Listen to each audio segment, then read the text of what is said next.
if you come to 154, is there a chance? Was that the conversation you had?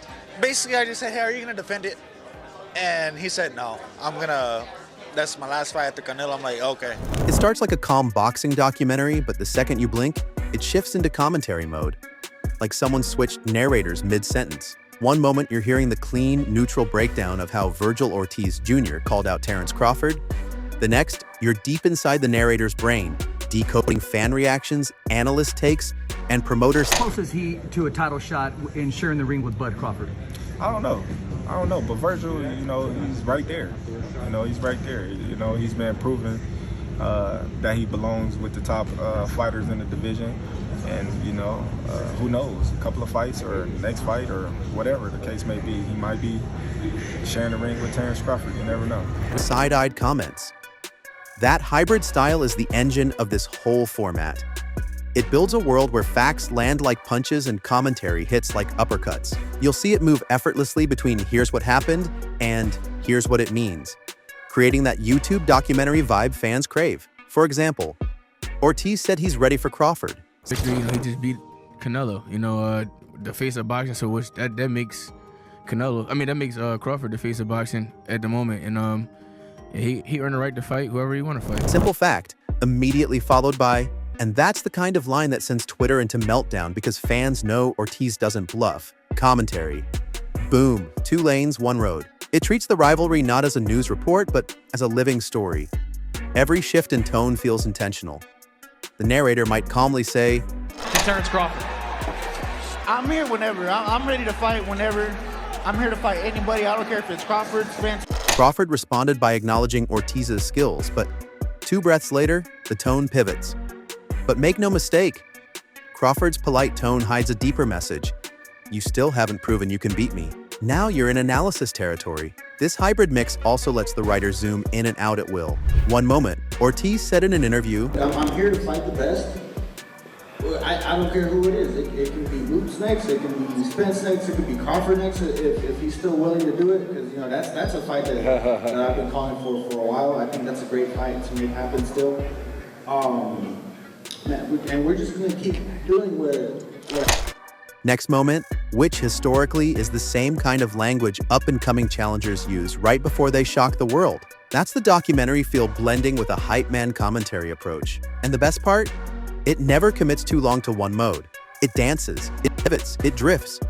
It keeps your brain stimulated by flipping lenses every few seconds, ensuring the rivalry feels more alive, more layered, and more unpredictable. This to fight at some point?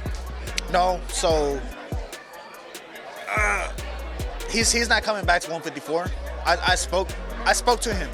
This is my first time saying on media. I spoke to him, and he's not going to come back to 154. He's going to fight his 2 last fights and retire. And you know what? I respect it because he's been undisputed at 140, at 147. Get your money and get out. I mean, what else do you have to prove? You know what I mean? So it's just like, it's This is the style that makes a simple exchange between fighters feel like a saga.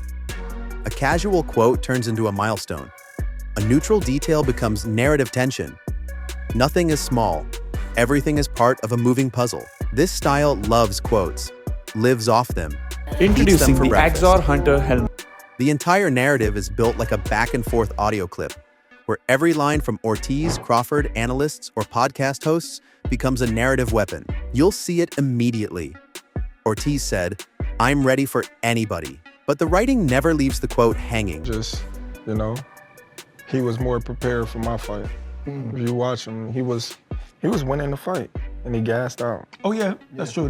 He gassed out, and he said from, I don't know what type of sickness he had. So condition-wise, he wasn't as prepared. Yeah, that he had to pull out the first fight and come back. I don't know, but Vergil did good. He put a lot of pressure on him. It follows with a breakdown like, and that's the kind of statement rising stars use when they're trying to drag a legend into deep waters. That pattern repeats over and over. Then you get Crawford's signature calm lines. He's right there, neutral, respectful. But the commentary quickly injects nuance. A polite sentence, sure, but also a calculated reminder that Ortiz still has steps to climb. This creates a rhythm where raw quotes act as the punches, and the narrative explanations act as the footwork. When we had our show, I believe it was called Sweet Scientist at the time with The Zone, and we had you on, and you were one of our first guests, and I asked you about Crawford, and you was like, nah, not yet, I'm not ready for him. You know, that was humble. No one really speaks like that. Now, you was ready for him maybe about 6 months later, but still you were humble enough to say that. Do you remember that? I don't.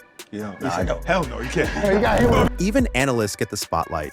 Someone like Eddie Hearn says, Ortiz versus Ennis is complicated. And the writer explains why that matters, how it changes matchmaking politics, and how it impacts Crawford's timeline. Every quote becomes a building block, never wasted, always contextualized. This quote-driven structure gives the illusion of hearing the rivalry unfold in real time. You're not just reading about Ortiz calling out Crawford. You're hearing Ortiz speak, then hearing the narrator react, then hearing analysts weigh in.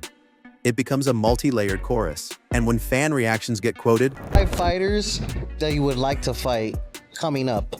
So we got Tim Tszyu, we got Crawford, Spence, or I guess you can say the winner of Spence or Fundora. Charlo's is a good one. Who else we got at 54? You want to fight Terence Crawford right now? I would love to fight him, man. I think he's like probably the #1 pound for pound fighter right now. Do you think he's out of his peak? No. Or is he in his peak now? I think he's in his peak. And you're saying you could be the peak prime Terence Crawford? I'm saying I believe that I can. I respect it 100%. I believe that I can. No, I respect him as a fighter though. That's the thing. When I want to fight people, it doesn't mean that, oh, I don't like you. Like, let's get it on. It's more like I respect your skills and I want to see if I can beat you. Crawford won't go back to 154. The piece uses that moment to expand into larger themes: legacy, age, weight classes, the politics of big fights, and the expectations placed on rising contenders. The quotes become characters. The explanations become glue. Together, they create a storytelling style where voices echo, clash, and overlap like a documentary built from spliced-together interviews. See, the magic of this style is that it treats time like optional homework.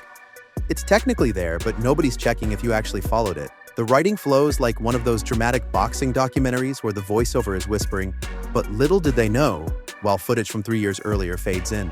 We're not here to obey a calendar. We're here to build a rivalry. The sequence doesn't stick to past, present, future. Instead, it uses time like a weapon. 1 second, you're in Ortiz's breakthrough moment at 147. The next second, you're in Crawford's plan to conquer 160.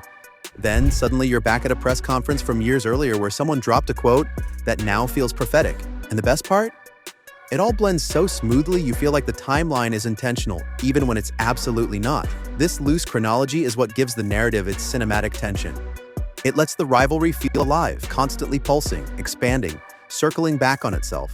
When it jumps forward to Crawford chasing a middleweight belt, it feels like a preview trailer. When it flashes back to Ortiz calling him out the first time, it feels like a callback scene. When it stops in the present to analyze the fans' reactions, it feels like commentary. The point isn't to create order, it's to create gravity. Every jump in time adds weight. Every return to the same theme tightens the tension. Every flashback amplifies the stakes. And the beauty is the audience never gets bored. Because the story isn't walking, it's sprinting, zigzagging, dodging, cutting angles like Boots Ennis on a good day. You're pulled forward by drama, not by dates. You're guided by meaning, not sequence. It's not a timeline. It's a hype machine disguised as narrative structure. And that's why it works. Nothing spices up boxing content faster than turning a respectful quote into a borderline Cold War. And this style loves doing it. Even when Ortiz and Crawford speak politely, this writing treats every sentence like it's a lit fuse. Fans' reactions? Amplified. Rivalry stakes? Elevated. Every calm comment becomes an invitation to stir the pot. That's the art. Because boxing fans don't want peace, they want pressure. They want the illusion of conflict even when both fighters are hugging in real life. So the writing leans into that. When Ortiz says, "I respect him, but I'm ready," the narration slides in like, and that right there is where the tension snapped. When Crawford says, "He's good, but he's not there yet," the writing flips it into an unspoken challenge. The tension is never faked, it's illuminated. The fans already feel it. The writers just turn the volume up to 11. What makes it work is the emotional layering. The piece explains what the quotes mean, why it matters now, what it implies later, how the division reacts. This injects electricity into everything. Suddenly, a simple interview becomes a storyline, a respectful exchange becomes a rivalry chapter, and a division full of talent becomes a battlefield on the verge of shifting. This is how you create drama responsibly.